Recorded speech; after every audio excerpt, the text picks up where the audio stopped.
बदलते भारत की शान।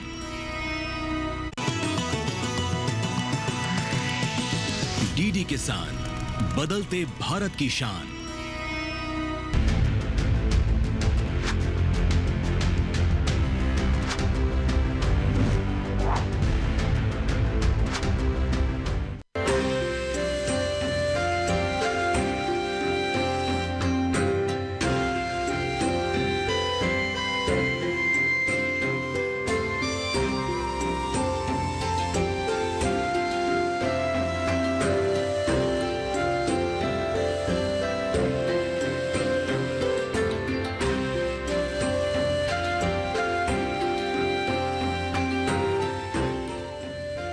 तो चलिए फक्र के साथ सीना तान के कहते हैं जय हिंद जय भारत। स्वतंत्रता दिवस के इस खास उपलक्ष्य में आप सभी का बहुत बहुत स्वागत और जश्न आजादी की ढेर सारी शुभकामनाएं। मैंने बहुत ढूंढा उस जहां को, ना तो मेरे वतन से मिट्टी मिली और ना मेरे वतन सा आसमां मिला।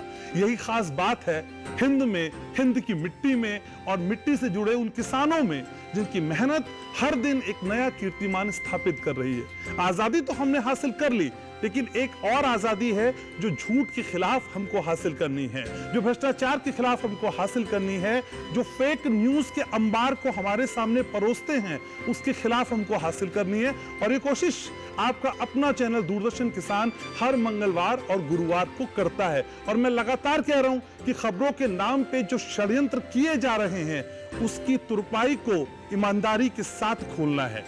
विश्वास के धागे को अविश्वास की कैंची से नहीं, मोहब्बत से काटना होगा। लेकिन दिल ना टूटे किसी का, यह भी ध्यान रखना होगा। और आज आजादी के दिन यही प्रण करना होगा, यही संकल्प लेना होगा कि हमें और आपको सच की एक नई इबारत लिखनी होगी। तो सच से जुड़ी तो ये बातें हो गई, लेकिन आज मेरी और आपकी मुलाकात जिस खास विषय पे हो रही है वो आपको और हमको प्रफुल्लित करने वाली है, उत्साहित करने वाली है, आह्लादित करने वाली है। और वो खबर यह है कि पिछले 10 सालों में जो रफ्तार भारत की अर्थव्यवस्था ने पकड़ी है उसमें कृषि की जीडीपी ने झंडे गाड़ दिए और लगातार ये आंकड़ा और ये रफ्तार बढ़ती जा रही है। और सबसे खास बात यही है कि इस रफ्तार को कैसे कायम किया जाए। वर्ल्ड बैंक क्या कहता है, आईएमएफ क्या कहता है, एडीबी क्या कहता है, और ये तमाम आंकड़ों के मद्देनजर किसानों की मेहनत कितनी खूबसूरती से नए कीर्तिमान स्थापित कर रही है, हमको यही तो समझना है। तो आज इसी पे चर्चा करेंगे, एक डिटेल रिपोर्ट में आपको दिखाऊंगा और फिर मेरे साथ बेहद खास मेहमान जुड़ेंगे। और नीति आयोग ने जिस कॉन्फ्रेंस में ऐलान किया कि पिछले 10 सालों का कृषि जीडीपी का रिकॉर्ड टूटा है, इतनी बढ़ोतरी हुई है, उसी नीति आयोग से भी हमारे साथ मेहमान जुड़ेंगे जो बताएंगे आपको कि भारत किस तरह से नए नए आयाम स्थापित कर रहा है, जो सफलता की नई इबारत लिख रही हैं। तो फिर समय को जाया नहीं करते, आज के इस खास दिन में बेहद खास बातें की जाएंगी। बात उत्साह की, उमंग की, तरंग की, सक्सेस की, सफलता की और कामयाबी की। ये सारी बातें इस रिपोर्ट के बाद भी जारी रहेंगी। मेरे साथ जुड़ेंगे खास मेहमान। शुरुआत करते हैं इस खास कार्यक्रम की।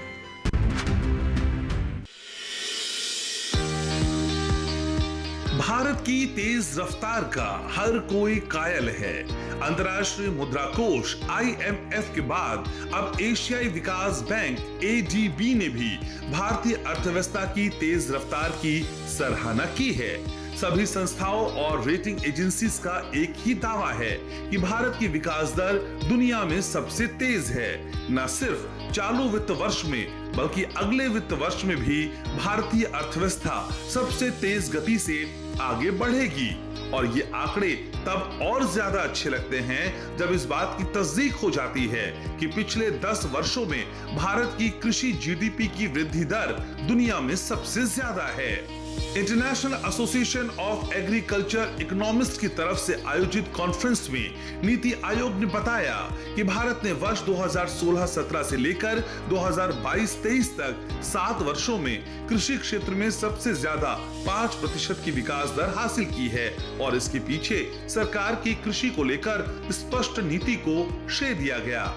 वर्ल्ड बैंक के पिछले 10 वर्षों के आंकड़े देखें तो दुनिया भर में कृषि क्षेत्र की जीडीपी की वृद्धि दर भारत में सबसे ज्यादा रही है। विश्व जीडीपी में कृषि क्षेत्र का हिस्सा वर्ष 2006 में 3.2% था, जो कि हाल के वर्षों में बढ़कर 4.3% हो गया है। 2006-2007 में वैश्विक आर्थिक संकट के बाद कृषि क्षेत्र की विकास दर बाकी गैर कृषि सेक्टर की तुलना में अधिक रही है, ऐसा विश्व स्तर पर देखने को मिला है। कृषि क्षेत्र के महत्व को इसी बात से आसानी से समझा जा सकता है कि पिछले 15 वर्षों के दौरान कृषि क्षेत्र के विकास ने कई देशों की अर्थव्यवस्था को गिरने से बचाया है। वर्कफोर्स के बड़े हिस्से को रोजगार देने का जिम्मा आज भी कृषि क्षेत्र पर ही है।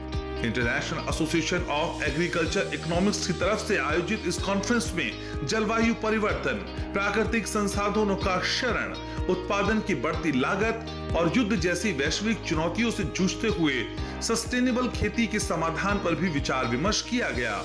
इस कॉन्फ्रेंस में 75 देशों के लगभग 1000 प्रतिनिधियों ने भाग लिया। तो आज सच के साथ कार्यक्रम में जानने की कोशिश करेंगे कि भारत की विकास दर को रफ्तार देने में कृषि क्षेत्र किस तरह से अपनी भूमिका निभा रहा है।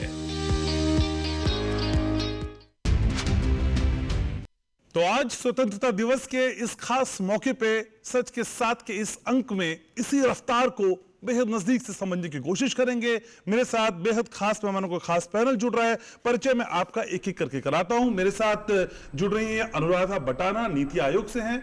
मैम, बहुत स्वागत है आपका हमारे इस शो में। अनुराधा जी से समझेंगे कि किस तरीके से आंकड़े नीति आयोग ने पेश किए हैं। आकाश जिंदल मेरे साथ जुड़ रहे हैं, सीनियर इकोनॉमिस्ट है, टेक्स्ट को बारीक से समझते हैं और आज समझाएंगे इन आंकड़ों को भी कि इस रफ्तार के पीछे की वजह क्या है। शिवाजी सरकार है मेरे साथ, सीनियर जर्नलिस्ट है, सर से समझेंगे कि आज इस रफ्तार और इस विकास के मायने क्या हैं। और साथ ही साथ सुरेंद्र कुमार सिंह मेरे साथ जुड़ रहे हैं, डेप्यूटी एग्रीकल्चर मार्केटिंग एडवाइजर हैं। तो सर से आज बाजार के आंकड़ों को समझने की कोशिश करेंगे। तो सबसे पहले शुरुआत अनुराधा जी आप ही से करना चाहता हूं। मैम, इस कॉन्फ्रेंस के बारे में बताइए, जो कॉन्फ्रेंस हुई और उस कॉन्फ्रेंस में जो आंकड़े नीति आयोग ने पेश किए वो क्या संकेत देते हैं? कितना बड़ा शुभ संकेत है भारतीय अर्थव्यवस्था के लिए नीति आयोग द्वारा जारी किए गए ये आंकड़े? हाँ जी, ये अभी जो कॉन्फ्रेंस हुआ है, international conference of agriculture economics, अगस्त 2024 में, ये 32nd इंटरनेशनल कॉन्फ्रेंस है एग्रीकल्चर इकोनॉमिक्स का। उसमें ऐसा है बहुत देशों से जो लोग आया था, ये एक ग्लोबल प्लेटफॉर्म बना हुआ है एग्रीकल्चर इकोनॉमिस्ट के लिए और पॉलिसी मेकर्स के लिए और रिसर्च लोगों के लिए, रिसर्चर्स के लिए और इंडस्ट्री लोगों भी उसमें शामिल है। वो सभी मिलके जो वहाँ पे वहाँ पे जो फोकस था सस्टेनेबल एग्री फूड सिस्टम्स जो है उसमें मेजर फोकस दिया है। और उसमें जो मेजर जैसा आपने बताया था नेचुरल प्राकृतिक खेती का बारे में, वहाँ पे क्लाइमेट चेंज क्लाइमेट चेंज में प्राकृतिक खेती का जो असर क्या हो सकता है और ये रिसोर्स जो स्कैर्सिटी है इंडिया में, इस देश में, इसका क्या असर हो सकता है, ये सब इसमें डिस्कस किया है। और इसके अलावा भी यहाँ पे ऐसा डिस्कशंस में कुछ फाइंडिंग्स भी निकाल के जो लेके आया था। ठीक है। हाँ? सुरेंद्र सर भी मेरे साथ। 23 तक की जो आंकड़े हमारे सामने आए वो बताते हैं कि 5% से ज्यादा की ग्रोथ रजिस्टर की गई। सर, इसके पीछे की वजह क्या है? सर, ये चमत्कार हो कैसे रहा है? भारतवर्ष ही एक ऐसा देश है जो अपनी जीडीपी रेट को पूरे विश्व के औसत से ऊपर रखा हुआ है। 4% से ऊपर है, 4 और 5 के बीच में है। और क्यों हुआ ऐसा, आपको देखना पड़ेगा कि हमारे देश में जो फूड लॉसेस थे वो हमने सब्सटेंशियली रिड्यूस किया है। ये 20,000 करोड़ हमने पिछले 5-6 सालों में रिड्यूस किया है। हमने इंफ्रास्ट्रक्चर पर जोर दिया है। हमने मार्केटिंग के इंफ्रास्ट्रक्चर हो चाहे वो प्रोडक्शन के इंफ्रास्ट्रक्चर हो, उनको क्रिएशन पर जोर दिया है ताकि प्रोडक्टिविटी बढ़े। ये सत्य है कि हमारे देश की प्रोडक्टिविटी बढ़ाने के अभी बहुत से अवसर बाकी हैं, बहुत से स्कोप है। उदाहरणार्थ कि अभी देखें तो अगर चावल की, धान की हम बात करें तो सबसे ज़्यादा प्रोडक्टिविटी पंजाब राज्य में है जो करीब 43 कुंतल प्रति हेक्टेयर है। जबकि चाइना की हम जब बात करते हैं तो 70 कुंतल प्रति हेक्टेयर है। यही स्थिति गेहूं की भी है। आप गेहूं की बात करें तो ये करीब 35 एवरेज है देश का, हमारे भारतवर्ष का, और पंजाब इस और हरियाणा इसमें भी लीड करता है, वो करीब 48 कुंतल है, जबकि जर्मनी में यही 78 कुंतल है। तो हम प्रोडक्टिविटी की तरफ भी बढ़ रहे हैं। इसका एक उदाहरण के रूप में मैं समझाना चाहूँगा कि जब हमारा देश आज़ाद हुआ, प्रथम प्लान आया 51 में, तो हमारे देश का खाद्यान्न उत्पादन 51 मिलियन मेट्रिक टन था। आज वो 329 रिकॉर्ड हो गया है। 51 मिलियन मीट्रिक टन से 329 मिलियन मेट्रिक टन हो गया है। कमाल है सर। और ध्यान यहाँ ये विशेष रूप में देने की बात है कि हमारा पॉपुलेशन का ग्रोथ क्या रहा है। हमारा इस दौरान पॉपुलेशन 4 टाइम बढ़ा है, 4.25 टाइम। उस समय 36 करोड़ की आबादी थी, आज 144 करोड़ की आबादी हो गई है, लेकिन हमारा food grain production 6.23 times increase किया है। यही चीज तिलहन पर भी है। और फल सब्जियों की जहां तक बात है, जो हम नंबर 1 पे पहुंच रहे हैं लगभग, वो जो है 10 गुना बढ़ा है। गन्ने का उत्पादन देखें तो हम 10 गुना बढ़े हैं। तो हम ऐसा सरप्लस किए हैं, आज के डेट में 52.2 US बिलियन डॉलर हम पैसा ला रहे हैं अपनी कमोडिटी को एक्सपोर्ट करने के बाद। तो देख रहे हैं कि हमारा शेयर क्या है। हमारा 12% पूरे वर्ल्ड के जो एक्सपोर्ट की इकोनॉमी है उसमें हम 12.02% है। तो अभी और स्कोप है। स्कोप इसलिए है कि हम ये कहते हैं कि हमारा 18.18% जो है टोटल कंट्रीब्यूशन है हमारी जीडीपी, कंट्री की जीडीपी में, और 12% हम क्या कर रहे हैं, एक्सपोर्ट कर रहे हैं। इसलिए 6% का गैप है। हम 6% और जा करके हम क्या करेंगे कि पूरा का पूरा पैसा इधर लाएंगे। और क्या है कि हमारा इकोनॉमी जो अभी टॉप पे है वो कहीं ना कहीं हम और बेटर इसमें 5% के ऊपर। सुरेंद्र सर, मैं ये समझना चाह रहा था, जहां विश्व में कई देश हैं जो कृषि के क्षेत्र में वो रफ्तार नहीं पकड़ पाए हैं जो पिछले 10 सालों में हमने पकड़ी है, और वो सो कॉल्ड देश अपने को विकसित देशों में शुमार करते हैं, अपनी बहुत सारी बातें ऐसी कहते हैं अंतर्राष्ट्रीय मंच पे जिससे लगता है कि भाई सुर्ख आपके पर लगे हुए उनमें, लेकिन फिर भी भारत ने झंडे गाड़े हुए हैं। सर, इसके पीछे की वजह क्या है? हाँ, इसके पीछे की वजह जो आपको हम एक संक्षिप्त में बताना चाहूंगा कि आप हमारे देश में प्रगति एक उत्पादन के साइड में रहा। हाँ, निश्चित तौर पर हमें उत्पादन और बढ़ाने की, उत्पादकता और बढ़ाने की जरूरत है। दूसरा, आप फूड प्रोसेसिंग की बात करें कि पूरा मैन्युफैक्चरिंग जो ऑर्गेनाइज्ड मैन्युफैक्चरिंग सेक्टर का है, आज की डेट में 12% हम उसमें एम्प्लॉयमेंट दे रहे हैं, टोटल एम्प्लॉयमेंट का। और उसके एम्प्लॉयमेंट 12% के एग्रीकल्चर सेक्टर में 23 हम प्रोसेसिंग से दे रहे हैं। मतलब कि प्रोसेसिंग हमारा एक राइजिंग सेक्टर हो गया है। प्रोसेसिंग के क्षेत्र में हम बढ़ते जा रहे हैं। साथ ही साथ हाँ, उस स्तर तक तो नहीं, हम क्लाइमेट चेंज पर भी काम कर रहे हैं। हमारा बजट भाषण को देख लीजिए, इस साल का साफ इंडिकेट करता है कि हम कह रहे हैं कि हम कॉम्प्रिहेंसिव रिव्यू करेंगे किसकी, ICR की फंक्शनिंग पर रिसर्च पर, क्योंकि हम उस चीजों को एड्रेस करेंगे जो इस कॉन्फ्रेंस में उठाए गए थे। क्या मुद्दे उठाए गए थे? मुख्यतः 4 मुद्दे उठाए गए। कॉन्फ्लिक्ट के मुद्दे उठाए गए। उन्होंने कहा कि ये जो रिसोर्सेस हैं उसका डिग्रेडेशन हो रहा है, इस पर हमको देखना पड़ेगा। हमारा क्या है, क्लाइमेट चेंज। अगर हम ऐसी वैरायटी नहीं लाएंगे जो क्लाइमेट को सूट करेगी, तो कभी ज़्यादा बारिश हो रही, कभी ज़्यादा कम बारिश हो रही, कभी गर्मी हो रही, कभी गर्मी नहीं हो रही है, तो उधर की तरफ भी हम जा रहे हैं। तो हम इन समस्त क्षेत्रों को लेकर आगे चल रहे हैं, जिसका मुख्य कारण है कि हम GDP पूरे वर्ल्ड एवरेज से ऊपर है। पूरा वर्ल्ड एवरेज एग्रीकल्चर का 2.9 है, हम कहाँ रेंज कर रहे हैं, 4 और 5 के बीच में। तो कहीं ना कहीं और आगे बढ़ेंगे, हम एक दिशा देंगे, एक लीडरशिप देंगे एग्रीकल्चर के सेक्टर में पूरे विश्व को। ठीक है शिवाजी सर, IMF के बाद ADB और इस कॉन्फ्रेंस में खुद नीति आयोग ने ऐलान कर दिया कि भारत की जो अर्थव्यवस्था है, जो विकास की गति है, उसमें कृषि GDP कितनी इंपॉर्टेंट है। सर, क्या लगता है आपको, भारत की छवि को इस तरह की रफ्तार मिलना वैश्विक मानचित्र पे और कितना बूस्ट करती है, कितना पुश करती है? सर नहीं, जय हिंद। आज खास दिन है और इस खास दिन में मुल्क के सारे लोगों से बातचीत करना बहुत अच्छा लगता है। आपका सवाल बहुत सही है कि हमारी जो एग्रीकल्चरल GDP है वो मुल्क को कैसे बढ़ावा देती है।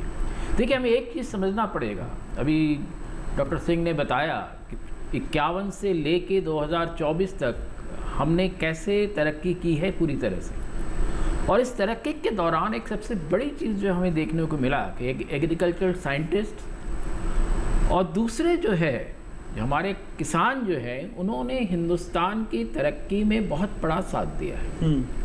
और अगर आप लगातार देखें 51 से आज तक, 51 से 70 का एक पीरियड रहा है और 70 के बाद का जो पीरियड रहा है ग्रीन रेवोल्यूशन के साथ साथ जो चीज़ें हुई हैं उसमें जो है हमारी जो तरक्की है बहुत ज़्यादा होती रही है। पिछले कुछ सालों में हमने देखा कि सारी जो प्लानिंग और जो प्रोसेसिंग होती है और उसके साथ साथ जो है सरकार ने कई चीज़ों पे जो तवज्जो दी है जी, उसके वजह से जो है हम कई एरियाज़ में जो है तरक्की करते जा रहे हैं। और एग्रीकल्चर में देखिए एक चीज़ सबसे बड़ी चीज़ जो है, पहले हम कोल्ड स्टोरेज की बात जो है करते थे, अब हमारे पास कोल्ड स्टोरेज जो है एक्सेस में होते जा रहे हैं। वेयर हाउसिंग में हमारे पास इस वक्त कोई प्रॉब्लम नहीं है।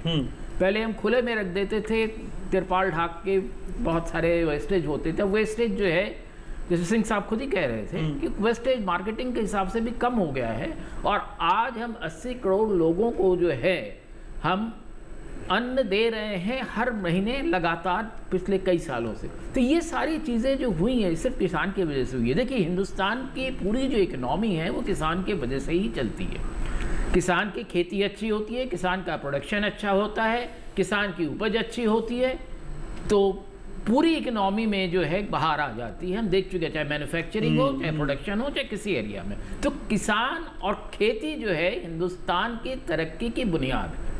तो इस बुनियाद को अभी जो हमने खास करके जो डाइवर्सिफाई करने की कोशिश की जो फूड ग्रेन प्रोडक्शन में जो मिलेट्स को हमने जोड़ा, और मिलेट्स का मतलब है कि कई तरह के जो अनाज हैं जिसका हम पहले खाते रहते थे, बीच में हमने छोड़ दिया था, अब हम फिर उसकी तरफ वापस जा रहे हैं। और उसकी वजह से जो है सिर्फ अपनी ही स्वनिर्भरता नहीं बढ़ा रहे हैं पर उसमें विश्व के जो खाद्य सुरक्षा है उसमें भी हम अपना योगदान कर रहे हैं। और विश्व ने भी माना कि मिलेट के जो इश्यूज हैं वो सारे विश्व के लिए बहुत इम्पॉर्टेंट है, क्योंकि जिस तरह की चीज़ें हो रही है, कई जगह विश्व में युद्ध हो रहे हैं, कई जगह जो है खाद्यान्न पैदा होने के बावजूद जो है बाजार नहीं पहुंच पा रहे हैं। ऐसे में भारत जो है इन सारी चीज़ों को, बाजार का भी ख्याल रख रहा है और बाजार के साथ साथ जो है हिंदुस्तान की जो तरक्की के जो प्रोडक्शन का जो इशू है उसका भी ख्याल रख रहा है। आज किसान के साथ जो है सबसे बड़ी जो अच्छाई है कि उसके पास देखिए क्रॉप इंश्योरेंस है, लोन मिल जाते हैं और उसके साथ साथ सीड्स वगैरह की जो कई तरह के जिस तरह से हमने इनोवेशंस किए हैं उन सारी चीज़ों की वजह से जो हम तरक्की करते जा रहे हैं। और कई जो सरकारी संस्थाएं हैं जो पॉलिसी प्लानिंग करते हैं, नीति आयोग जैसी, उन लोगों ने भी एक पूरे इंटीग्रेटेड अप्रोच लेने की काफ़ी कोशिश की है। ठीक है, कमियां कभी बहुत रहती है, कमियों की तो कभी कभी नहीं होती है, पर हम कोशिश यही कर रहे हैं कि कमियां जो है कम रह जाए और हमारी जो है ग्रोथ बढ़ता चला जाए और कृषि की वजह से जो है पूरी इकोनॉमी में एक ऐसी समृद्धि आए कि लोग, जिसको खास करके इकोनॉमिस्ट कहते हैं कि गांव के आखिरी आदमी का जो परचेजिंग पावर है वो भी बढ़े, तभी बड़े इंडस्ट्री बढ़ेंगे। ठीक है, तो ये बड़ी तस्वीर है और इसी बड़ी तस्वीर में आंकड़े भी मायने रखते हैं। वरिष्ठ अर्थशास्त्री मेरे साथ आकाश जिंदल भी, उनके पास में आऊंगा, लेकिन फिलहाल एक छोटे से ब्रेक के लिए यहाँ रुक रहे हैं और ब्रेक के बाद इन सारी बातों को आकाश की नजर से आंकड़ों के जरिए समझने की कोशिश होगी। रहेगा मेरे साथ। आईपीएल बायोलॉजिकल्स फसल को कीड़ों, रोग, दीमक सबसे बचाएगा, बिना आपको ये आपके खेत को नुकसान पहुंचाए। तो अपना आज अच्छा हुआ ना, और साथ ही साथ ये मिट्टी और फसल के स्वास्थ्य का ध्यान भी रखिएगा, यानी अपनों का कल भी अच्छा। मतलब T20 और टेस्ट मैच दोनों में जी। बिल्कुल, आईपीएल बायोलॉजिकल्स यूज करें अपने आज और अपनों के कल के लिए। तो आज बात उस सच की जो हमको सुकून देता है, खुशी देता है और ये जान के हम प्रफुल्लित होते हैं, उत्साहित होते हैं कि विश्व में भारत की कृषि का कोई तोड़ नहीं है। और ये सिर्फ हम कहने रहे, आंकड़े तस्दीक कर रहे हैं। आकाश जिंदल मेरे साथ हैं, वरिष्ठ इकोनॉमिस्ट हैं। तो आकाश, जितनी बातें ब्रेक से पहले हमने की, अब आंकड़ों के जरिए मेरे व्यूवर्स को समझाइए कि आंकड़े कहां कहां पे कैसे कैसे फिट होते हैं और वो कौन सी तस्वीर है जो आंकड़ों के जरिए हमको समझना होगा, चाहे वो चुनौती ही क्यों ना हो आने वाले समय में। घनश्याम जी, आंकड़ों के जरिए, बातों के जरिए, हर जरिए से बात करूंगा। आज तो हमारे लिए बहुत खुशी का दिन है, आजादी का ये शुभ दिन, बहुत बहुत मुबारक। आपको भी आकाश। धन्यवाद घनश्याम जी। घनश्याम जी, एक बरसों पुराना बहुत फेवरेट मेरा गीत है, मेरे देश की धरती सोना उगले उगले हीरे मोती। मुझे लगता है आज वो गीत जो है चरितार्थ हो रहा है। आज वो गीत इकोनॉमिस्ट हूँ, आंकड़ों की बात करता हूँ, आंकड़े तो मेरा हिस्सा है, तो सब पे आऊंगा। तो वो जो है इतना बढ़िया गीत है, तो वो उस गीत में आगे कहा जाता है, बैलों के गले में जब घुंघरू जीवन का राग सुनाते हैं, गम कोसों दूर हो जाता है, खुशियों के कमल मुस्काते हैं। आई थिंक वही चीज हो रही है। अब बिगर टेक्स्ट में बात करूंगा। आज आप बात कर रहे हैं एग्रीकल्चर की ग्रोथ की, एग्रीकल्चर में किस तरह की ग्रोथ हुई है। मैं एक बड़े कन्वेंस पे बात करूंगा। एग्रीकल्चर ने देश को कितनी ग्रोथ दी है, मेरे अन्नदाता ने, मेरे किसान ने मेरे देश की तरक्की में कितना रोल प्ले किया है। और ये बता दूं आपको, देश की तरक्की का जो परचम हम गाड़ रहे हैं दुनिया में, उसमें मेरे अन्नदाता का बहुत बड़ा कंट्रीब्यूशन, उसको सैल्यूट करता हूं। आज आपको सबसे पहले डेटा दे दूं, आज दुनिया की फास्टेस्ट ग्रोइंग इकोनॉमी, बड़ी इकोनॉमी में से कौन सी है घनश्याम जी? मेरा और आपका हिंदुस्तान। 8.2% की जीडीपी ग्रोथ लास्ट ईयर, ये रिकॉर्डेड डेटा है। और किसको बीट किया है हमने? अमेरिका, चाइना, जर्मनी, जापान, ये चारों मेरे दोस्तों वो मुल्क हैं जो हमसे बड़े हैं इकोनॉमी में। अब और तो हमसे कोई बड़ा रहा नहीं है। धीरे धीरे तो जो है हम तीसरे नंबर पे ही पहुंच जाएंगे। अभी हम 5th हैं, इस साल के अगले साल की शुरुआत में शायद 4th पहुंच जाएंगे, और 3 साल तक 3rd भी पहुंच जाएंगे। तो चारों बड़ी इकोनॉमीज की जीडीपी ग्रोथ हमसे कहीं कहीं पीछे है, कहीं नीचे है। 2022 की बात करें, अमेरिका दुनिया की सबसे बड़ी इकोनॉमी, जो रोल मॉडल इकोनॉमी मानी जाती है, 2 क्वार्टर्स में नेगेटिव जीडीपी ग्रोथ दिखाई है। 2023 की बात करें, जर्मनी दुनिया के, यूरोप की सबसे बड़ी इकोनॉमी, 1 क्वार्टर में नेगेटिव जीडीपी ग्रोथ दिखाई है। हिंदुस्तान आगे बढ़ रहा है, क्यों? मेरे किसान की वजह से। सबसे पहले तो किसानों ने जीडीपी ग्रोथ में बहुत बड़ा कंट्रीब्यूशन दिया। क्यों? क्योंकि एज एन इकोनॉमिस्ट मैं आपको बता सकता हूं, देश की इकोनॉमी कहां से शुरू होती है? गांव से, किसान से। किसान पैदा करता है, पैदा करके फसल बेचता है, उसके हाथ में पैसा आता है। वो मेरा किसान, वो बाइंग और कंजम्पशन की शुरुआत करता है, जिस बाइंग और कंजम्पशन की वजह से ग्लोबल फोरम्स में हिंदुस्तान को सम्मान मिलता है, हर हिंदुस्तानी को सम्मान मिलता है, आकाश जिंदल को सम्मान मिलता है कि हिंदुस्तान बाइंग और कंजम्पशन के लिए जाना जाता है। वो मेरा किसान भाई शुरुआत करता है, फिर वो डिस्ट्रिक्ट पे आता है पैसा, फिर आता है जो है बड़े सिटीज में, चाहे लुधियाना हो, कानपुर हो, जयपुर, फिर दिल्ली, मुंबई आता है। यानी कि हमारे देश की जीडीपी ग्रोथ में सबसे बड़ा रोल आज प्ले कर रहे हैं तो मेरे किसान भाई, क्योंकि बाइंग और कंजम्पशन वहीं से शुरुआत होती है। इकोनॉमी को जो है अपने मजबूत कंधों पे उन्होंने उठाया हुआ है। अब आगे इतनी सारी बातें आपने की, लेकिन फिर ना मुझे आंकड़े बताने की थोड़ी सी बुरी आदत है। एनएसएसओ की रिपोर्ट कहती है किसान 27 रुपए हर दिन कमाता है। पैरेलली ये भी तो हमें देखना होगा। ये तो अजीब सी वीडियो में आकाश। देखिए मैं उसी पे आ रहा हूँ। हाँ, मैंने आपको मुझे चुनौतियां भी समझनी है।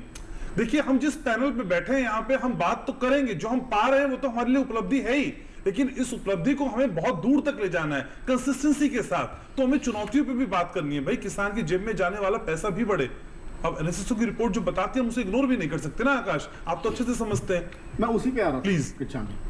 चुनौतियां क्या है, और एक एक करके इस चुनौती को एड्रेस करूंगा, क्योंकि आज हमारी सरकार बहुत बढ़िया काम कर रही है। मुबारकबाद दूंगा सरकार के 2 साथी बैठे हुए हैं। सैल्यूट करता हूं हमारे प्राइम मिनिस्टर मोदी साहब को, जो आज देश की जनता की बात सुनते हैं। वो तो मन की बात के थ्रू देश की जनता की बात सुनते हैं और जनता की बात सुन के सोल्यूशन भी देते हैं। सबसे पहले जो है कि हमारी यील्ड कितनी है। हमारे दोस्त ने बताया कि यील्ड के मुकाबले में, प्रोडक्टिविटी पर एकड़ के मुकाबले में हम कुछ कंट्री से पीछे हैं। तो सबसे पहले तो हमें प्रोडक्टिविटी, यील्ड पर हेक्टेयर बढ़ानी है। यील्ड पर हेक्टेयर बढ़ेगी, एक तो जो है मेरे देश के लिए भोजन पैदा होगा, दूसरा मेरा अन्नदाता, मेरा किसान, जिसकी हम बात करते हैं कि कमाई डबल करनी है, उसकी कमाई डबल करने की तरफ बढ़ेंगे। उसमें जरूरत है सबसे पहले उसके साथ बात करने की, उसके साथ डायलॉग करने की। तो यहां मैंने सरकार को सजेस्ट किया है, और सरकार के मिनिस्टरों ने इस चीज पे हामी भी भरी है कि अब ऐसा करें कि 15-15, 20-20 दिन के कैप्सूल कोर्स करें। किसान भाई को उसके खेत में जाके, गांव में जाके, उसकी भाषा में उसके साथ डायलॉग किया जाए, उसके इश्यूज समझ के उसको बताया जाए। उसके बाद आ जाता है दूसरी चीज, ऑटोमेशन, मशीनीकरण। जब हम बात करते हैं जर्मनी की, यूएस में, वहां ऑटोमेशन बहुत ज्यादा है, यहां ऑटोमेशन उतनी ज्यादा नहीं है। मानता हूं कई जगह खेत कम है, 2 एकड़ का खेत है, 3 एकड़ का खेत। आपका सप्लीमेंट्री क्वेश्चन ये होगा कि आकाश जी 2 एकड़ के खेत में ऑटोमेशन हो सकती है क्या? वहां हम गांव के जो किसान भाई हैं 15 या 20 को इकट्ठे करें, उनके साथ डायलॉग करें कि आपकी मिल के 45 एकड़ हो रही है, वहां ऑटोमेशन जो है कोऑपरेटिव तरीके से की जाए, ठीक है। ताकि उनकी लेबर कम हो, उनकी यील्ड बढ़े। उससे क्या होगा, देश के लिए भी पैदा करेंगे, ठीक है। साथ में अपनी लास्ट एक बात, सबसे बहुत बात, देश को भी तरक्की करानी है, किसान की कमाई भी बढ़ानी है। यही खाका हम खींचने की कोशिश भी करते हैं, वही बैलेंस शीट हम समझने की कोशिश करते हैं जहां हमारे पास असेट भी है और लायबिलिटी भी है, और लायबिलिटी को इग्नोर करके सिर्फ असेट पे खुश होना भी कई बार अपने पे ज्यादती करने जैसा है, लेकिन यहां पे कम से कम ऐसा नहीं होता है। सुरेंद्र जी मेरे साथ हैं। तो सुरेंद्र जी, कई रिपोर्ट का मैं जिक्र कर रहा था, लेकिन एक रिपोर्ट ये भी बताती है कि चाहे वो प्रधानमंत्री किसान सम्मान निधि योजना हो, मानधन योजना हो, क्रॉप इंश्योरेंस हो, तो ये कई जो योजनाएं शुरू की हैं सरकार ने अपने लेवल पे, उन्होंने इस जीडीपी की रफ्तार को बढ़ाने में फाइनल गियर लगा दिया है सर, यही बूस्ट मिला है। तो इस तरह की योजनाओं का योगदान आप कैसे देखते हैं सर? बिल्कुल सही कह रहे हैं आप, क्योंकि अशोक दलवई जी के नेतृत्व में एक डबलिंग ऑफ इनकम की रिपोर्ट आई थी 2015-16 में। उनको कहना था कि अगर हमको इनकम 2022-23 तक डबल करना है तो जो आज हम 4 और 5% के बीच की ग्रोथ रेट एग्रीकल्चर को दे रहे हैं वो 10.04 होना चाहिए, इस रेट से होगा। तो यह इनकम पाने के लिए हमको क्या क्या करना पड़ेगा? एक तो जो आपने इशारा किया कि कुछ सीधे कैश ट्रांसफर हो जा रहा है, वो भी उनके इनकम में बढ़ोतरी कर रहा है, और कहाँ कहाँ हमको इस ग्रोथ रेट पाने को हिट करना पड़ेगा। दूसरा एरिया है कि 1,36,000 करोड़ रुपए का वेस्टेज होता है, जिसको हाफ करने की जरूरत है। अगर यह पैसे ये बच जाता है तो आधा पैसा किसान के पॉकेट में निश्चित तौर पर जाने वाला। अच्छा, अब और कहाँ कहाँ इशारा है? आप जानते हैं कि लगभग 88%, अभी डाटा 86 से 88 हो गया, कि हमारे देश में 2 हेक्टेयर से कम उनके पास जमीन है। तो वो ना ही तकनीक का प्रयोग कर पाते हैं, ना ही अपनी उपज को विपणन के लिए अच्छे से जगह ले जा पाते हैं, ना वैल्यू ऐड कर पाते हैं। उसके लिए भारत सरकार ने क्या किया हुआ है, योजना के रूप में एक एफपीओ की योजना लाई है। मतलब इन छोटे छोटे किसानों को एक समूह बना दिया जाए, और समूह में इनके उत्पादन के जितने आदान होते हैं, फर्टिलाइजर हैं, पेस्टिसाइड हैं, जितने हैं क्वालिटी का, सस्ते दामों पे दे दिया जाए, सस्ते दामों पे उनके माध्यम उपलब्ध कराया जाए, और इनको सारी टेक्नोलॉजी से जोड़ दिया जाए, और विपणन के लिए इनको डोमेस्टिक के साथ साथ अंतर्राष्ट्रीय बाजार के साथ भी जोड़ा जाए। साथ में क्रेडिट की एक समस्या थी, क्रेडिट की समस्या को इन किसानों को हल करने के लिए सरकार जो है क्रेडिट गारंटी फंड लाई है। क्योंकि होता क्या था कि बैंक जो है किसानों को लोन देने में आनाकानी करते थे, नहीं देते थे। इस समस्या का निवारण पाने के लिए, और कोई कोलेटरल ना मांगे, कि सीधा जो है उनकी गारंटी सरकार ही ले रही है, और जैसे जैसे ये ऋण उनको मिलता जाएगा वो खेती किसानी में इन्वेस्टमेंट बढ़ाएंगे, और जैसे जैसे इन्वेस्टमेंट बढ़ेगा हमारा प्रोडक्शन बढ़ता चला जाएगा, हमारी प्रोसेसिंग और बढ़ती चली जाएगी, हमारा एक्सपोर्ट बढ़ता चला जाएगा, और हमारे किसानों की आय 2 गुना के आसपास होगी ही होगी। सर, स्किल पे काम करने की और जरूरत है क्या? किसानों को और स्किल्ड बनाना है हमको? बिल्कुल सही कह रहे हैं आप। देखें कि हम एक नई पॉलिसी लेकर आ रहे हैं, 1-2 महीना में शुरू हो जाएगा। 100 डेज प्रोग्राम में था, उसमें एफपीओ का ही है, उसके हमने स्किल का एक कंपोनेंट रखा है कि किसानों को ही नहीं, जो उनके साथ और स्टेक होल्डर्स जुड़े हुए हैं उनको भी स्किलिंग की जाए। अच्छा। कि मान लीजिए उदाहरण के लिए कि आप फर्टिलाइजर डालते हैं, फर्टिलाइजर कहाँ डालना है, नैनो वाली डालना है कि सॉलिड डालना है कि फरो में डालना है कि स्प्रेड करना है, वो तकनीक भी बताए। यही स्थिति अन्य आदानों का है, चाहे वो पेस्टिसाइड का है, ज़रूरत नहीं है आप डाल दिए, ओवरडोजिंग कर दिए। और कटाई के बारे में, क्योंकि स्किलिंग के माध्यम ही है जो सबसे इफेक्टिव है कि आप अपनी लॉसेस को नीचे कर लें। हार्वेस्टिंग का टेक्निक पता नहीं है, आप गलत हार्वेस्टिंग कर लिए, प्रॉपर स्किलिंग नहीं है, ओवर राइप चीज़ ले आए, ना आप एक्सपोर्ट कर सकते हैं, ना डोमेस्टिक मार्केट में ला जा सकते हैं, अगले दिन माल आपका सड़ जाने वाला है। तो यही नहीं, पूरी सप्लाई चेन में right from sowing to kitchen तक जाने के लिए जहाँ जहाँ वैल्यू चेन में स्किलिंग की ज़रूरत है, सरकार हर एक पर, हर एक क्रिटिकल पॉइंट, क्रिटिकल फेजेस हमने कहा है, वहाँ पर काम कर रही है। लेकिन सुरेंद्र जी, आपको नहीं लगता कि कई बार नीतियां बनाना और उनका एग्जीक्यूशन होना, उसमें बड़ा गैप हम देखते हैं? सर, उस गैप को कम करने की जरूरत अगर है तो फिर वो कौन से एफर्ट्स हैं जो हमको फौरन करने होंगे? क्योंकि जो रफ्तार अभी हमने पकड़ी है वो अगर दूर तक लेकर जानी है तो एफर्ट्स की रफ्तार भी हमको इंप्रूव करनी होगी। आपको नहीं लगता सर वो गैप दिखाई देता कई बार? आपकी बातों से मैं 100% से भी अधिक ज्यादा सहमत हूँ, क्योंकि सरकार की इतनी योजनाएं होती हैं, उसके बाद भी शायद और विकास हो सकता था, वो नहीं हो पाता है, क्योंकि हमारे पास हमेशा इम्प्लीमेंटेशन का एक चैलेंज बना ही रहता है। तो इसीलिए इस इम्प्लीमेंटेशन के चैलेंज के लिए अभी आपने देखा होगा कि पब्लिक डिजिटल इंफ्रास्ट्रक्चर की बात हो रही है कि कैसे कैसे हम लार्जर कन्वर्स पर पहुंचे, लार्जर एरिया में कैसे एक्सेस करें। तो सरकार हर एक क्षेत्र में एग्रीकल्चर के सप्लाई चेन के हर एक क्षेत्र में, वैल्यू चेन के हर क्षेत्र में कैसे एआई का इस्तेमाल किया जाए, कैसे एमएल के मार्केट क्या नाम मशीन लर्निंग का प्रयोग किया जाए, इन सब का प्रयोग करके कैसे हम इम्प्लीमेंटेशन दुरुस्त करें। और कहीं ना कहीं इम्प्लीमेंटेशन दुरुस्त करवाने में किसान का भी एक रोल होता है कि उनको भी आगे आना पड़ेगा। खाली सरकार के भरोसे पूरे सिस्टम को चलाने से शायद वो लाभ ना मिल पाए जो कि अपेक्षित है। ठीक है, अनुराधा जी भी हमारे साथ हैं नीति आयोग से। तो Anuradha ji, international association of agriculture economics में जो कुछ डेटा पेश किया गया नीति आयोग की तरफ से, वही असल में आज की इस चर्चा का आधार है। तो मैडम, इस तरह की कॉन्फ्रेंसेस आपको क्या लगता है कितनी जरूरी है, जब हमें पता चल पाता है हमारे देश को भी और हमको भी कि हम जो काम कर रहे हैं उसका असर कितना होगा, और बाकी जो हमारे कॉम्पिटिटर्स हैं हेल्दी कंपटीशन में ही सही, उनको अगर पछाड़ना है तो फिर हमें किस तरह की कोशिशें करनी होंगी। इस तरह की कॉन्फ्रेंसेस कितनी जरूरी है। 1000 से ज्यादा प्रतिभागियों ने इसमें हिस्सा लिया मैम, बहुत इंपॉर्टेंट लगती है। ऐसा है, ये जो कॉन्फ्रेंस हुआ था अगस्त में, इस महीने में यहाँ पे इंडिया में, ये कॉन्फ्रेंस पहले 65 ईयर्स पहले इंडिया में हुआ है। अभी तक नहीं हुआ है, ये दूसरी बार हुआ है इंडिया में। तो इसमें जैसा आपने बताया था 1000 का ऊपर जो साइंटिफिक कम्युनिटी यहाँ पे आया था, तो अपना रिसर्च जो पेपर्स का हिसाब से जो भी दिया था, तो ये 65 ईयर्स में इंडिया का जो ग्रोथ है वो आपको यहाँ पे दिखाने का मौका तो मिलेगा। और दूसरी बात, ये जो बेस्ट प्रैक्टिसेस है दुनिया का, ये हमको सीखने के लिए मिलेगा, और हमारा जो बेस्ट प्रैक्टिसेस है बाकी देश जो है हमसे सीख सके। तो ये सब इस कॉन्फ्रेंसेस में ही हो सकता है। ज़्यादा से ज़्यादा जो कॉन्फ्रेंस करने का जो मेजर हमारा सोच है, हम दूसरी कंट्री से हम सीख सके और हमसे हमारा जो बेस्ट प्रैक्टिसेस है वो सीख सके। ये हमारा ये। तो इस कॉन्फ्रेंस से हमने क्या क्या सीखा है, नटशेल में बताइए मैम। ऐसा है, अभी तक सर ने जो बताया था, एसके सिंह साहब ने, हमारा प्रोडक्टिविटी कितना हमने बढ़ा के रखा है इस 50 साल में जो भी है। तो इसका आगे भी हमारा जो पोस्ट प्रोडक्शन का जो काम है, जैसा फील्ड से जैसा फार्म से जो आउटपुट आता है उसको मार्केटिंग में भी दिक्कत होता है। जैसा गवर्नमेंट ऑफ इंडिया ने एमएसपी देना शुरू किया था, ये जो एमएसपी का जो एक्सपीरियंसेस है हमने शेयर किया है। तो बाकी कंट्रीज का भी क्या क्या प्रोसीजर्स है और वहाँ का जो पॉलिसीज है, ये सब हमको सीखने के लिए मिला है।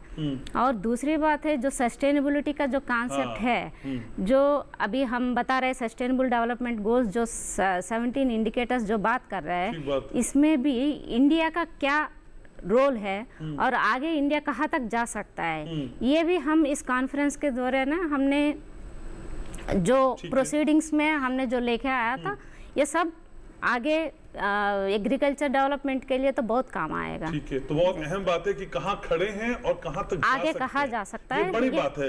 ये समझने के लिए इस तरह की कॉन्फ्रेंसेस होनी चाहिए। 65 इयर्स देश में होना, और अब उम्मीद करते हैं कि लगातार ये प्रयास होते रहेंगे। शिवाजी सर भी मेरे साथ हैं। शिवाजी सर, कई बार हमने देखा है कि एक बार किसी गोल को तो हम पा लेते हैं, मंजिल तक हम पहुंच जाते हैं, सक्सेस भी मिल जाती है, लेकिन सर उस सक्सेस को सस्टेन करने में और उसे कंसिस्टेंसी के साथ कंटिन्यू करने में दिक्कत आ जाती है। क्या वही चैलेंज आपको भी दिखाई दे रहा है, या फिर हम वो जो थिन लाइन है वो क्रॉस कर चुके हैं? नहीं, आपका कहना सही है कि इम्प्लीमेंटेशन के कई चैलेंज। देखिए, हम प्लानिंग में तो कभी हम पीछे शायद रह ही रहे हैं, पर इम्प्लीमेंटेशन में हमारे साथ प्रॉब्लम आती रही है। इम्प्लीमेंटेशन की प्रॉब्लम इसलिए भी होती है कि हमारा मुल्क इतना बड़ा है और हर स्टेट और हर गांव का जो है, जो बेसिक कल्चर है, वो फर्क है। तो कई बार जो ये प्लानिंग कमीशन जब तक रही है, उनके साथ भी ये प्रॉब्लम रही है, जबकि साथ साथ सारे बैठ के बात करते थे, स्टेट्स के लिए इम्प्लीमेंट करते थे, पर उसके बावजूद जो है वो जो एक गैप स्टेट टू स्टेट, शहर टू शहर और गांव-गांव का जो है वो रह गया, कहीं ना कहीं अभी भी है, ऐसा नहीं है।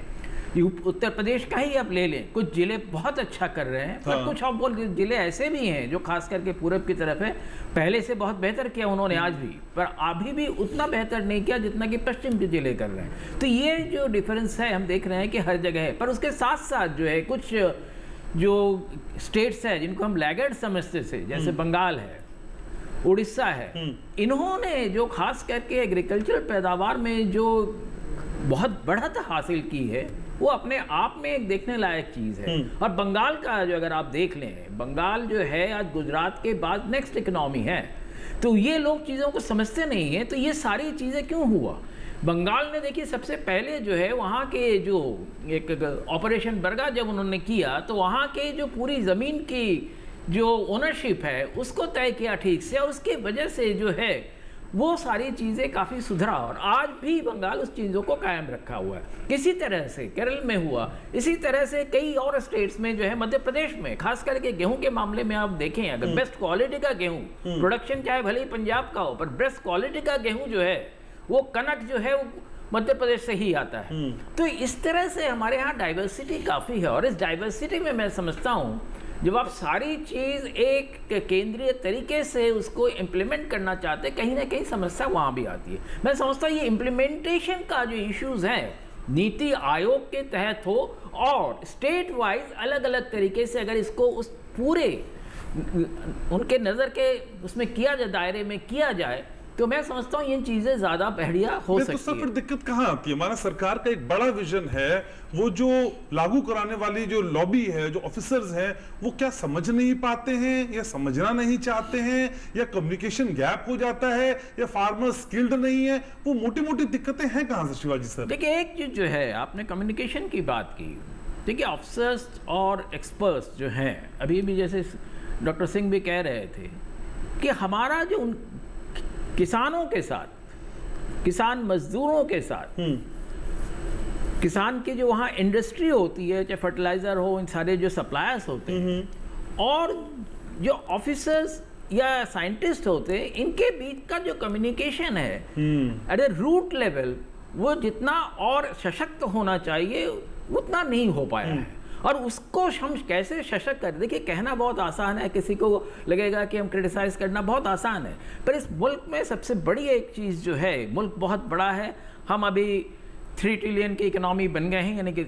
और उसके बाद जो है 5 ट्रिलियन के हो जाएंगे, तो हम बढ़ते जा रहे हैं। पर साथ में एक समस्या हमारे साथ है, इस बार के भी अगर हम बजट में देखें, सरकार ने कोशिश की है कि हर सेक्टर को एलोकेशन किया जाए, पर सरकार का पास जो किटी है, और मुल्क जितना बड़ा है, मुल्क के लोग जिस तरह से बढ़ते चले जा रहे हैं, तो उनके जो एस्पिरेशंस है उस तरह से हम सारी चीज़ों को नहीं कर पाते। हमने बहुत आसान से कह दिया कि हर स्टेट में होना चाहिए, इम्प्लीमेंटेशन होना चाहिए। स्टेट में तो स्टेट कैपिटल से नहीं चलेगा ना, तब जिले और जिले से गांव तक आप पहुंचेंगे, तब जाके वो कम्युनिकेशन होगा। आप सीधी सी बात सोच लीजिए, कम्युनिकेशन अगर हम टेलीफोन से भी बात करते हैं तो कम्युनिकेशन का कॉस्ट कितना आता है, और उसको अगर हम जाके गाँव तक हमें पहुँच के लोगों से डायरेक्ट बात करनी है, तो कई बातें जो है हम जो है ऑनलाइन नहीं कर सकते, ऑनलाइन मीट्स नहीं कर सकते, कई चीज़ें ऑनलाइन मीट से बहुत सारी कर सकते हैं, पर सारी चीज़ें नहीं कर सकते। तो ये सारे जो खर्चे हैं वो कैसे आएंगे?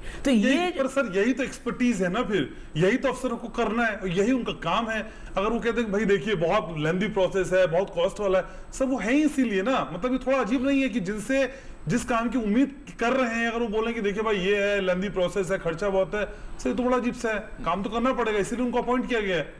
जी, आपने बिल्कुल सही बात की कि काम करना है, इसलिए उनका अपॉइंट किया गया है। पर फिर भी आप सोच लीजिए कि सरकारी अफसर हो, चाहे नौकर हो, चाहे साइंटिस्ट हो, वो भी एक सैलरी पे जीता है, और उसको अगर ट्रैवल करना है, कहीं भी जाना है, वहाँ पहुँचना है, वहाँ ऑर्गेनाइज करना है चीज़ों को, तो अगर एक मीट ऑर्गेनाइज करना होता है तो उसके भी कई पैराफर्नेलिया होते हैं जो इवेंट मैनेजमेंट में होते हैं, उन सारे खर्चों की तो जरूरत होगी ना वहाँ। एक दिन के लिए कुछ नहीं तो आपको पानी चाय तो पिलाना पड़ेगा ना, तो वो सारे खर्चे कैसे आएंगे? ये आसान कहना बहुत आसान है, पर ये इसको करना इतना आसान नहीं है। तो ये जो कनेक्टिविटी है, हमको देखिए हम आगे धीरे धीरे ग्रीन रेवोल्यूशन से आगे लेके व्हाइट रेवोल्यूशन और उसके बाद हम तरक्की करते जा रहे हैं। पर अभी भी जो हमें ये सारी चीजें, देखिए ये सारी चीजें हम आज बात इसलिए नहीं कर रहे हैं कि ये कोई लैकुना है, हम इसलिए बात कर रहे हैं कि ये हमारे लिए स्कोप है और आगे की जो तरक्की है उसमें टेक्नोलॉजी को अगर पहुंचाना है,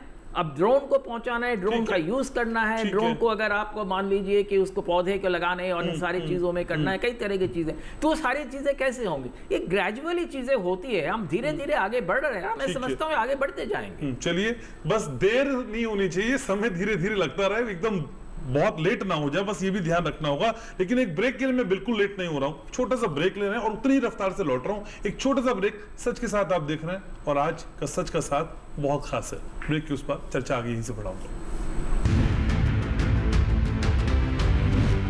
आईपीएल बायोलॉजिकल्स फसल को कीड़ों, रोग, दीमक सबसे बचाएगा, बिना आपको ये आपके खेत को नुकसान पहुंचाए। तो अपना आज अच्छा हुआ ना, और साथ ही साथ ये मिट्टी और फसल के स्वास्थ्य का ध्यान भी रखिएगा, यानी अपनों का कल भी अच्छा। मतलब T20 और टेस्ट मैच दोनों में जी। बिल्कुल, आईपीएल बायोलॉजिकल्स यूज करें अपने आज और अपनों के कल के लिए। ब्रेक के बाद स्वागत है आपका। आप देख रहे हैं सच के साथ, और सच के साथ में आज उस रफ्तार को समझने की हम कोशिश कर रहे हैं जो बता रही है कि हम किस देश के वासी हैं और हमको अपने देश पे गर्व क्यों करना चाहिए, और इसीलिए हम कहते हैं कि हम हिंदुस्तानी हैं।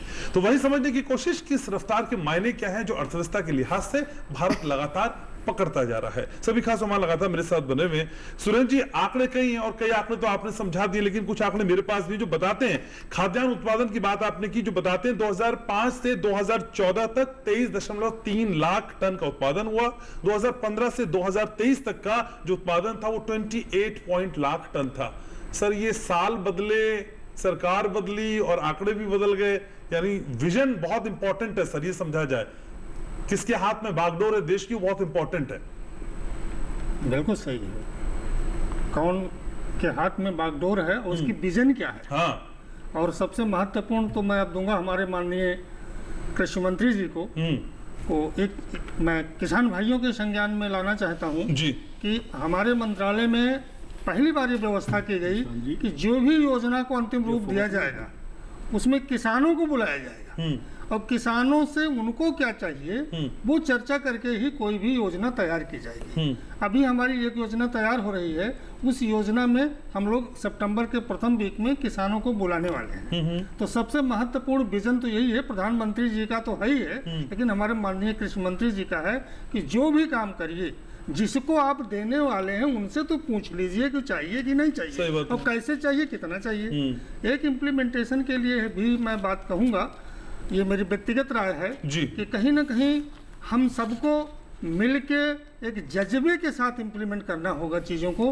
कहीं ना कहीं योजनाओं में बिल्कुल त्रुटि नहीं है, लेकिन योजनाओं के इम्प्लीमेंटेशन की प्रॉब्लम आज भी है, जिसके कारण से जो हम चाहते हैं शायद उससे कहीं मिल सकता है, लेकिन वो नहीं हो पा रहा है। उसके लिए हमको फिर से सोचना पड़ेगा। जो लोग इम्प्लीमेंटेशन में इन्वॉल्व हैं, चाहे वो प्राइवेट सेक्टर के हों, चाहे वो गवर्नमेंट साइड से हों, उनको सभी लोगों को इसको जैसे योजना है उसी रूप में इसकी परिणित करना होगा जमीन पर, तभी इसका लाभ होगा।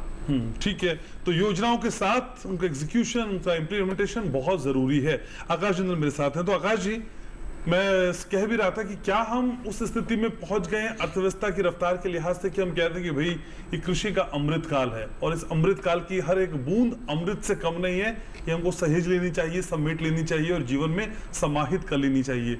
हो सकता है कि कुछ लोगों को बहुत हाइपोथेटिकल भी लगे, लेकिन मुझे तो ऐसा लगता है कि हाँ, ये अमृत काल का अनुभव हम कर रहे हैं। बिल्कुल घनश्याम जी, मैं तो आपको डेटा दूंगा जो बताएगा।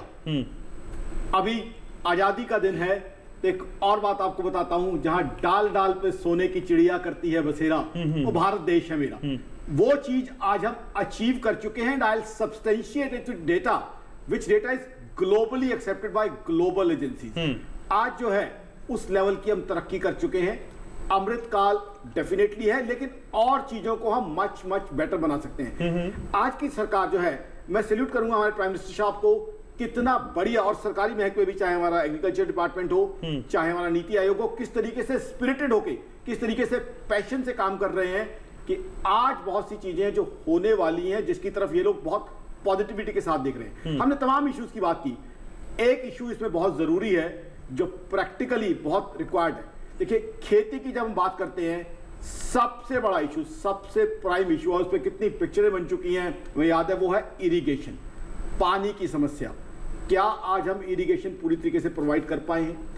आज जिस तरीके से हमारे पास सरकार है, जिस तरीके से सरकारी महकमे हैं, मेरे हिसाब से इस चीज का सोल्यूशन हो सकता है। आज क्या होता है, देश में कुछ जगह बाढ़ आई हुई है, फ्लड्स आए हुए हैं, वाटर लॉगिंग हुआ है, सड़कें नदियां बनी हुई हैं। दूसरी तरफ देश में ऐसी स्थिति कई बार होती है, कई जगह पे पानी नहीं होता इरिगेशन के लिए। उसके लिए सजेशन क्या है, और ये सरकार, विल पावर रखने वाली सरकार इंप्लीमेंट कर सकती है, नदियों को आपस में कनेक्ट करने का प्रोजेक्ट लगाया जाए, रिवर्स को आपस में इंटेग्रेट किया जाए। उससे क्या होगा, जहां भी सरप्लस वाटर है वो जो इंटेग्रेट करने वाली मेगा कैनाल होगी उसमें डाल दिया जाए, और जहां भी डेफिशिएंट वाटर है वहां उसे यूज कर लिया जाए, और साथ ही साथ बड़े रिजर्वायर बनाए जाए ताकि उन रिजर्वायर में स्टोर किया जाए, लेक्स की शेप में, लोग उनमें आनंद भी लें, और साथ ही साथ डेफिशिएंसी हो जब वाटर की तो उसे यूज किया जाए। अदरवाइज आप देखिए, सब जगह बात होती है कि वाटर लेवल कम हो रहा है, नदियों में पानी नहीं है, पानी के बिना जीवन कैसे होगा, और सबसे पहले तो इरिगेशन कैसे होगी। आज क्या हो रहा है, पानी ही पानी है। कहां पे बाढ़ आ रही है, राजस्थान जैसी जगह पे बाढ़ आ रही है, जिसको हम कहते हैं कि वहां तो जी बड़ा हिस्सा डेजर्ट में है। तो आई थिंक सबसे इंपॉर्टेंट ये है कि इरिगेशन के लिए एक मेगा लेवल, कंट्री लेवल का प्लान बनाया जाए, रिवर्स को इंटेग्रेट किया जाए। ठीक है, लाइन एक सेकंड के लिए आपको रोक रहा हूं, ये बोलना जरूरी है यहाँ पे। इरिगेशन पे ही डीडी किसान ने लास्ट वीक एक बड़ा शो किया, जिसमें हमने बताया कि सरकार किस तरीके से इरिगेशन को समझते हुए बड़े बड़े प्रोजेक्ट लगा रही है। मध्य प्रदेश में कई जगह वो प्रोजेक्ट ऑलरेडी आकाश चल रहे हैं, जो बता रहे हैं कि हर खेत की मेड़ तक पानी कैसे पहुंच रहा है। और हमने अपने उस शो में बताया और दिखाया कि सरकार की कोशिशें कैसी हो रही हैं। और हम खुद जानते हैं, आकाश, बजट में खुद फाइनेंस मिनिस्टर ने कितना अलोकेशन बजट का एक्स्ट्रा किया है, चाहे वो गंगा के पुनरुद्वार की बात हो, नमामि गंगे की बात हो, फरक्का बैराज की बात हो, कई योजनाएं हैं जिसको लेकर सरकार संजीदा है। और जो सुझाव आप दे रहे हैं, उस सुझाव पे ऑलरेडी सरकार काम कर रही है। आकाश, बहुत अच्छी बात बताई आपने, ये बहुत ही बढ़िया बात बताई, धन्यवाद देता हूं आपको, मुबारकबाद देता हूं कि ये चीज आपने बताई और आज देश को बताई, हर खेत तक, हर मेड़ तक पानी पहुंचाने की बात। लेकिन उससे पहले कैनाल्स में, जो हमारी कैनाल्स बनी हुई हैं, उनमें पानी पहुंचे, तब जो आगे की बात आपने कही है बहुत अच्छी बात है, वहां तक पहुंचेगी। और इस बजट में भी बात हो रही थी कि बजट में क्या सरकार के पास कितने रिसोर्सेज होते हैं। सरकार ने एग्रीकल्चर के लिए, खेती के लिए एक बहुत बड़ा एलोकेशन किया है घनश्याम जी, जिसको डिस्कस ही नहीं किया जा रहा है, 11 लाख करोड़ का कैपिटल एक्सपेंडिचर। अब वो कैसे खेती को जो असर करेगा, कैसे किया जा रहा है। आकाश, आप डीडी किसान नहीं देख रहे हैं, मुझे लग रहा है आजकल फायदा पहुंचाएगा। आप डीडी किसान देखिए, सारा डिस्कस किया जा रहा है। बहुत अच्छी लेकिन बात, आप अपनी बात, बहुत अच्छी बात है, मैं तो मुबारकबाद देता हूं। ठीक है, थैंक यू सो मच। इस चीज को जनता तक लेके जा रहे हैं, यही कम्युनिकेशन तो बहुत जरूरी है। सोमवार देखिए, मंगलवार और गुरुवार को आप डीडी किसान देखिए 6 से 7, आपको सारी चीजें समझ में आ जाएंगी। लेकिन आपकी जो कोशिश है वो वाकई सराहनीय है, और जो आप एडवाइस दे रहे हैं वो भी ठीक है। लेकिन डिस्कस किया जा रहा है, और इसी पैनल पे, इसी प्लेटफॉर्म पे 2 दिन कम से कम हम यही काम करते हैं। मेरा किसान भाई जो गांव में है, गांव में उसकी प्रोडक्शन, जिसके लिए उसने गर्मी में, मई जून की गर्मी में, तपती गर्मी में काम किया, 31 दिसंबर की ठंड को काम किया है, सही बात है, वो जब अपना यील्ड, अपना उत्पाद शहर में मंडी में लेके जाएगा तो बड़े आराम से, सुगमता से, बिना बर्बादी के, बिना नुकसान के ले जाएगा। सबसे बड़ी चीज ये है कि उसकी कनेक्टिविटी जो है मार्केट के साथ बहुत अच्छी हो जाएगी। उसको जो है, आज जिस तरीके से हम 5G को आगे लेके चल रहे हैं, तो उससे क्या होगा, उसको रियल टाइम मार्केट का डेटा मिलता रहेगा। हम बात करते हैं कि कैश क्रॉप्स बीजी जाएं, तो उसके बाद रियल टाइम मार्केट का डेटा होगा, तो मेरे उस भाई को पता होगा कि आज मैंने ये चीज पता की, पैदा की है, तो इसकी क्या मूल्य मिल रही है, ताकि उसकी मेहनत का उसे उचित मूल्य मिल सके। ये बहुत जरूरी है। और एक और चीज मैं कहना चाहूंगा, कम्युनिकेशन। आज क्या हुआ, अब एक ऐसी बात करने जा रहा हूं मैं, जिसे सुनते ही सब कुछ लोगों के माथे पे भुगटी तन जाएगी कि क्या बात कर दी आकाश चंदल ने आज। अब मैं एक ऐसी बात कर रहा हूं, एक फॉरबिडन एरिया की बात कर रहा हूं। मैं बात कर रहा हूं जो 3 एग्रीकल्चरल लॉज आए थे। अब मेरे हिसाब से क्या था, बहुत बढ़िया लॉज थे, लेकिन वहां दिक्कत क्या आ गई घनश्याम जी, प्रैक्टिकली जो मैंने फील किया है, कम्युनिकेशन की। बहुत अच्छे लॉज लाई सरकार, बहुत बढ़िया लॉज थे, जिससे किसान भाइयों को फायदा हो सकता था। बट क्या कोई व्यक्ति खेत में गया और खेत में जाके उसने किसान भाइयों से बात की कि इस तरीके से फायदा होने वाला है। मैं पंजाब से हूं, एक किसान परिवार से हूं। अभी मेरे दोस्त बात कर रहे थे कि चाय पानी का खर्चा, अरे मेरे खेत में आइए, लस्सी मैं पिलाऊंगा, मैं ही नहीं, जितने किसान हैं मेरे पड़ोसी, लस्सी वो पिलाएंगे, मक्के की रोटी और सरसों का साग हम खिलाएंगे। किसान तो बहुत हॉस्पिटेबल होता है, किसी खर्चे की जरूरत नहीं। पंजाब के किसान और यूपी और उत्तराखंड के सुदूर ग्राम में रहने वाले किसान की स्थिति में फर्क समझिए सर। आपको फर्क समझना पड़ेगा। आपके पास बहुत लंबी चौड़ी लैंड हो सकती है, लेकिन कई किसान हैं जो कुछ कुछ टुकड़ों में सबके पास बड़ा दिल है, हर किसान के का दिल बहुत बड़ा है। दिल होना एक अलग बात है, जेब पे कुछ होना वो अलग बात है। आकाश, वो सारी चीजें भी हमको समझनी होगी, लेकिन आपका जो निमंत्रण है वो स्वागत योग्य है। धन्यवाद। ठीक है, तो ये सारी कोशिशें हैं जो धीरे धीरे हो रही है, रफ्तार रफ्तार हो रही है, अपने अपने पॉइंट ऑफ व्यू है, इसी पे हम चर्चा करते हैं। और यही इस शो की यूएसपी है कि सबके मन की बात इस प्लेटफॉर्म पे आनी चाहिए। शिवाजी सर, आर्थिक समीक्षा की रिपोर्ट हमने देखी थी, जो उसमें ये समझाया गया और बताया गया कि भारत दुनिया में दूध, दाल, मसालों में सबसे ऊपर पहुंच गया है, एकदम टॉप ऑफ द स्काई। तो सर, ये जो रफ्तार हमने पकड़ी है और थामी है, जैसे आकाश भी कई चीजों का जिक्र कर रहे थे, सुरेंद्र जी ने भी यहाँ पे जिक्र किया, तो आकाश जी और सुरेंद्र जी की बातों के साथ इस कॉम्बिनेशन को अगर थोड़ा सा आगे बढ़ाएं तो आपको क्या लगता है सर, एफर्ट्स की रफ्तार को कितनी रफ्तार के साथ और आगे बढ़ाना होगा? क्योंकि मौजूदा रफ्तार एक गोल को तो अचीव कर रही है, लेकिन कंसिस्टेंसी बहुत जरूरी है। उसके लिए कौन से एफर्ट्स? सर, आखिरी पड़ाव में हूं, सोल्यूशन की बात कर रहे हैं। देखिए, कंसिस्टेंसी है, ऐसा ये कहना सही नहीं है कि कंसिस्टेंसी नहीं है। अब सारी बातें कर रहे हैं कि रिवर लिंकिंग की बात हम कर रहे हैं, पर कई बार जो है रिवर लिंकिंग के साथ जो है इकोलॉजिकल इश्यूज भी आते हैं। हाँ। जैसे खास करके हम सिर्फ एक ही उदाहरण देते हैं, ये कावेरी और गोदावरी का एक लिंकेज किया गया, तो उसके बाद मालूम हुआ कि कावेरी में जो है वहाँ पे जो है कार्प है, यानी कि रोहू, कतला और इस तरह के जो बड़ी मछलियाँ होती हैं, जिसका खास करके मार्केटिंग ज़्यादा होती है और जो महंगी बिकती हैं, वो जो मछलियाँ हैं गोदावरी से आने वाली जो कैटफिश है उनको खा लेती है, तो ये इकोलॉजी बिगड़ जाती है। तो हमें कई बार जब हम कई चीज़ें जो करते हैं, कई बार जल्दबाजी में करते हैं या शायद उतना नहीं सोच पाते हैं, कई चीज़ें जो प्रैक्टिकल चीज़ें बाद में सामने आती है, तो इन चीज़ों को भी हमें ख्याल करके करना चाहिए। इरिगेशन की बात हम करते हैं, पर कई बार हम देख चुके हैं, जो खास करके पंजाब का ही ले ले, वहाँ ओवर इरिगेशन की वजह से वहाँ पानी कितना ज़्यादा हो गया खेतों में, वैसे ही नॉर्मल उसमें जो है कि वहाँ पे सैलिनिटी का इश्यूज आ गए हैं। Exactly. तो हमें जो ये देखिए, हमें उत्साह में इस काम नहीं करना है, हमें उत्साह के साथ साथ जो है हमें एक प्लान्ड वे में चीज़ों को करने की ज़रूरत है। मछली पालन में देखिए, आंध्रा और उड़ीसा के कुछ हिस्से में हमने क्या किया, श्रिम्प प्रोडक्शन बढ़ाने के लिए वहाँ पे तालाब खोदे और उसमें समुद्र का पानी ले आए, तो उससे जो है श्रिम्प प्रोडक्शन साल 2 साल तो बहुत अच्छा हुआ, पर उसके से पूरी जमीन वहाँ की खराब हो गई और वो जो उपजाऊ जमीन है वो खत्म हो गई। इसी तरह से हम जो है बड़े तेजी में जो नेशनल कॉरिडोर्स बना रहे हैं, सड़कें बना रहे हैं, रेलवे कॉरिडोर्स बना रहे हैं, फ्लाईओवर्स बना रहे हैं, पर हम एक चीज़ जो है उसमें जो है किसान से हम नहीं बात करते हैं।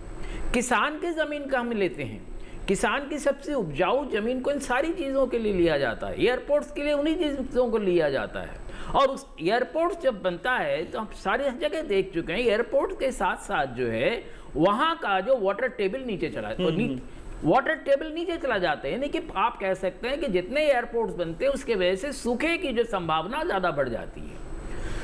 तो ये सारी चीज़ें जो हमें देखिए प्लानिंग करना जो है ये बहुत ज़रूरी है, पर सिर्फ उत्साह के और इमोशन से हमें नहीं करना है। तो इमोशंस और उत्साह से जब हम कई चीज़ें करते हैं वो देखने में तो अच्छा लगता है। अब किसान की ज़मीन लेके हम सड़क बना रहे हैं, उनको लगता है कनेक्टिविटी मिल गई, पर जो उपजाऊ भूमि है, जो उपजाऊ ज़मीन है, वो रोज़ कम होती चली जा रही है हमारी। तो हमें इसको भी जो है नेशनल प्लानिंग सिस्टम के तहत हमें सोचकर बात कर इंटीग्रेटेड वे में हमें करना चाहिए कि कैसे रास्ते तो बने पर किसान की जमीन का नुकसान ना हो। ठीक बात। और किसान की जमीन के नुकसान के साथ एक चीज और हो रही है, किसान की जमीन के नुकसान होने के साथ साथ ये है कि जैसे कि हम जब सड़क बना रहे हैं तो सरकार खुद उसको इतने पैसे देती है कि वो जमीन छोड़ के चला जाता है, उनको भी लगता है कि हमें ज्यादा पैसे मिल गए, पर वो जो ज्यादा पैसे मिल गए और ये जो इधर जो उपजाऊ जमीन जो है चली जाती है तो उसके बीच का जो फासला बनता चला जा रहा है और सड़क जिस तरह से गांव के बीच से जा रही है, तो हमारी कहीं कहीं उसमें इंटीग्रेटेड सोच जो है वो सही हो जाए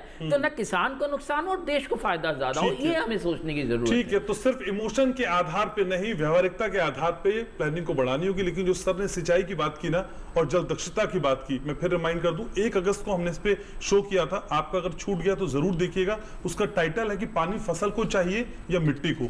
YouTube पे डीडी किसान के जाके आप ये शो देख सकते हैं, बहुत इंपॉर्टेंट है किसानों को लिहाज से। 1 अगस्त का ये एपिसोड है। आखिरी कमेंट अनुराग जी आपका, नीति आयोग नीति निर्धारण कितनी इंपॉर्टेंट इस तरह की रफ्तार को आगे बढ़ाने के लिए, बहुत संक्षेप में करिएगा, फिर मुझे वाइंड अप करना है। हाँ जी, अभी जैसा बताया था आपने, ये जो इतनी स्कीम्स गवर्नमेंट लेके आया था किसानों के लिए, ये सब जो है इतना गैप है, जब हम आगे सोचना चाहता है तो इस गैप को बढ़ाने के लिए, कम करने के लिए हमारी तरफ से, जैसा नीति आयोग की तरफ से हमने एक प्रोग्राम शुरू किया था। ये माननीय प्रधानमंत्री सर जी का एक सोच है, एस्पिरेशनल डिस्ट्रिक्ट प्रोग्राम जी। अभी वो डिस्ट्रिक्ट प्रोग्राम से एस्पिरेशनल ब्लॉक प्रोग्राम्स बन गया था। अभी अगस्त में हमने ये इसका संपूर्णता अभियान करके हमने जो शुरू किया था, इसमें आगे जो 3 महीने में, जैसा 6 सेक्टर्स में, उसमें एग्रीकल्चर भी एक सेक्टर है, ऐसा सेक्टर है जो इंडिकेटर्स होगा, चाहे वो सॉइल हेल्थ कार्ड्स हो, जो भी हो, इसका 100% हम उस ब्लॉक्स को सैचुरेशन करेंगे। ये जो गैप हम बात कर रहे हैं अभी तक, ये स्कीम्स का जो गैप फील्ड में नहीं होना चाहिए, हमारा यही सोच है कि जैसा ब्लॉक लेवल पे, इसको जैसा सर ने बताया था, ब्लॉक लेवल पे, डिस्ट्रिक्ट लेवल पे ये ठीक नहीं चल रहा है। ये जैसा ये एस्पिरेशनल ब्लॉक जैसा प्रोग्राम जो है, इसका कम करने के लिए बहुत काम आएगा। बस ठीक है, तो ये कोशिशें हैं, हम धीरे धीरे करते रहिए, तस्वीर और तकदीर दोनों बदलेगी, मैं उम्मीद करता हूँ। समय मेरे पास इतना ही है, तो शो को वाइंड अप करें उससे पहले आप सभी खास मेहमानों को आने के लिए, चर्चा में जुड़ने के लिए, राय रखने के लिए बहुत बहुत शुक्रिया। Thank you so very much. तो फिर आजादी के इस जश्न को आप यूं ही मनाते रहिए, आजादी के इन रंगों में यूं ही सराबोर रहिए और आजादी के मायने को सही से जीवंत करने का प्रयास करते रहिए और जुड़े रहिए डीडी किसान के साथ। हर मंगलवार और गुरुवार को शाम 6 बजे सच की बात करते हैं, सच की पाठशाला लगती है। बहुत शुक्रिया आप सभी का कार्यक्रम देखने के लिए। नमस्कार।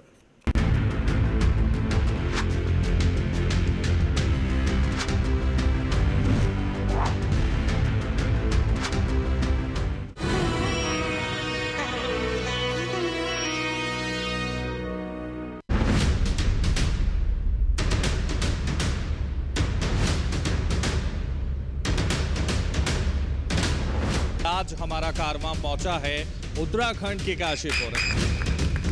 आज का हमारा सब्जेक्ट होगा बागवानी। ये नीलम प्रजाति और दशहरी का संकरण है, जो केंद्रीय उपोष्ण बागवानी संस्थान लखनऊ में विकसित की गई। आलू में झुलसा बीमारी जो है वो जड़ भी उसकी उखाड़ देती है, उसके पत्ते सूखते। बागवानी किशन में ये है किसानों की जो समस्या है उसको हल करते हैं। नर्सरी स्टेज में ही हमको इसका ध्यान रखना है कि प्रॉपर इंसेक्टिसाइड्स का स्प्रे करें, जिससे कि जो कैटरपिलर है ये उसकी बर्ड्स को ना खा पाए।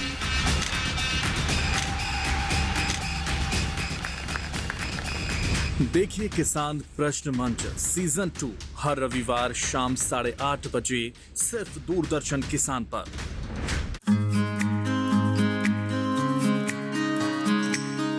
छोटे छोटे कदम, एक बड़ी कामयाबी, कुछ कर गुजरने की चाहत,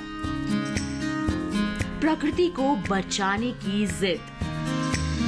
छत पर बागवानी की खास सीरीज कम्युनिटी गार्डनिंग 13 जुलाई से 31 अगस्त शनिवार सुबह 9 बजे दूरदर्शन किसान चैनल पर।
देखिए योगा विद ईरा त्रिवेदी प्रतिदिन सुबह 7 बजे सिर्फ डीडी नेशनल पर, देश का पहला चैनल, देश का अपना चैनल।